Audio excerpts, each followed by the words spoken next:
Hey Soccerlanders! And yes, this is official name now of Soccerland fans.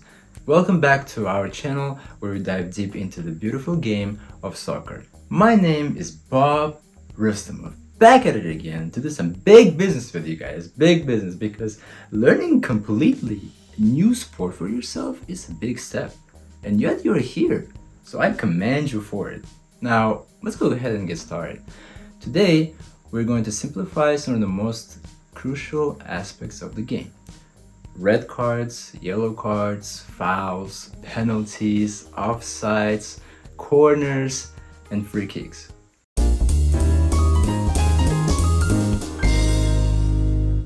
Alright, let's kick things off with penalty kicks. Penalty kicks are awarded when a foul is committed inside the penalty area.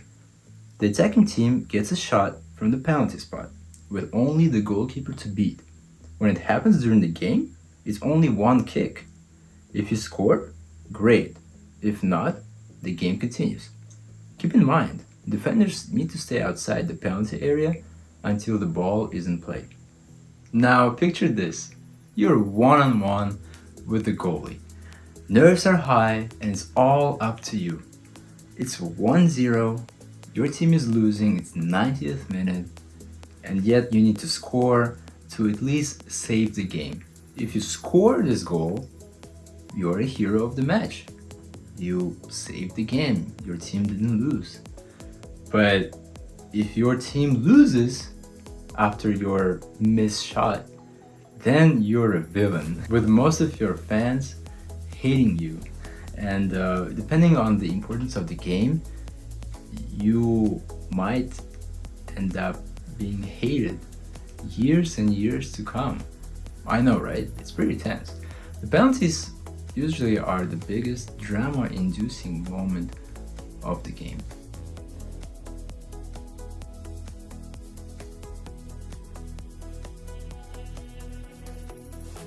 Okay, so far I mentioned how one penalty kick is awarded during the game, but what about the penalty shootout I just mentioned? The penalty shootouts are given by a referee when both teams cannot determine a winner by the end of the game. Whether it's 90-minute game or 120-minute game, after that it's still a tie game. Referee is like, well, you guys still didn't prove who is a better team, so let me give you a penalty shootout. At least here we can determine who is the best, and that way best team wins. In this penalty shootout, we have 5 shots awarded to each team. So 5 players take their shot, and whichever team has less goals out of 5 in the penalty shootout, that team ends up losing. If 5 shots is not enough to determine the winner, then each team is given additional shot until someone misses. And let me tell you, actually, a lot of iconic matches had penalty shootouts. For example, the 2022 World Cup final, Argentina versus France, arguably one of the best, if not the best, soccer match in history of the game. Lionel Messi versus Kylian Mbappe, Argentina versus France. It was a blast. It was a blast watching live. So if you haven't watched it, watch it on YouTube. Highlights. It was incredible match. Next up, we have free kicks. This is where precision meets power. Whether it's a direct or indirect free kick, mastering your technique is key. These opportunities can change the course of a match, so pay close attention. Usually, to protect the goals from the kicker, goalkeeper sets up the wall of players. There's usually around 4 players in that wall.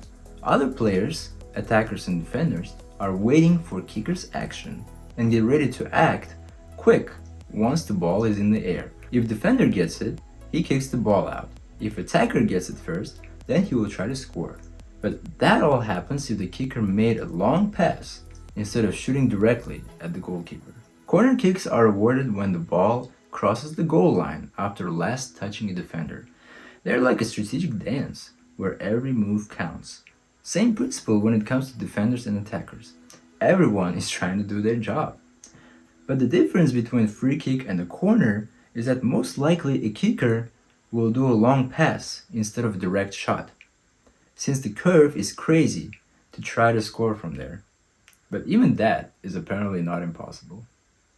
The infamous cards, yellow and red, the game changers. When you're shown a yellow, you're shown yellow for a reckless play or a foul, but it's more serves as a caution. Yellow card, okay, it's a warning.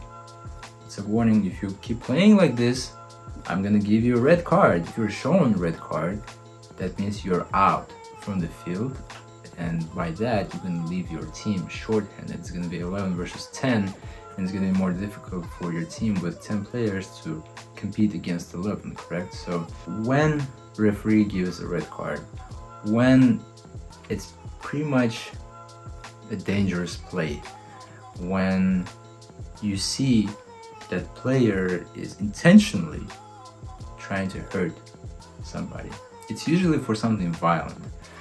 But you know, it used to be like that, but nowadays actually it doesn't have to be like intentional violence, you know. Even unintentional harm can lead you to red.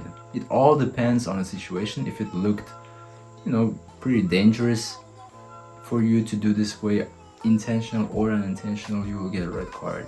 Again, for lighter fouls, yellow card is given, but if you verbally call a referee a bitch, you will get a red card. Let me show you the examples. Oh, such a nice ball. Yellow card? For what? For handball, bitch.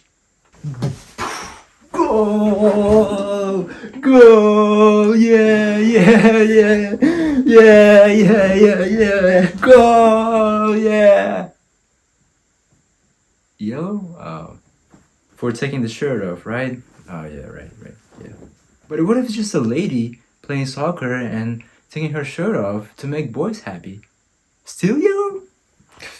That's some bullshit. The viewership would have gone up. Oh my god. Referee red card for that player? Yeah. That's what I thought. Disgusting. That was disgusting. I did some acting to make it look like it's really painful, but still, he should have not act like it, right? Yeah. In modern day football, there's a lot of acting, so pay attention to that when you watch soccer. Referee, you're a bitch. Yeah, I guess, but you're still a bitch. And finally, tough one, but offsides. So your job as a footballer, be always close to the last defender. You cannot just pass him, pass the set of defenders, be far away from them and wait for the pass. Hey, pass to me. So you gotta be on one line with defenders or below defenders next to your opponent's goal, right? Goal, defenders, and then it's you. If you're here and then suddenly somebody passes you here, you're offside. You're offside because you're after the defenders. It's not allowed. But so if you're on the one line or before the defenders, and then you sort of dribble your way from the defenders, and then you're one-on-one with the goalkeeper and you score, then no offside, right? So that's kind of the gist of the offside.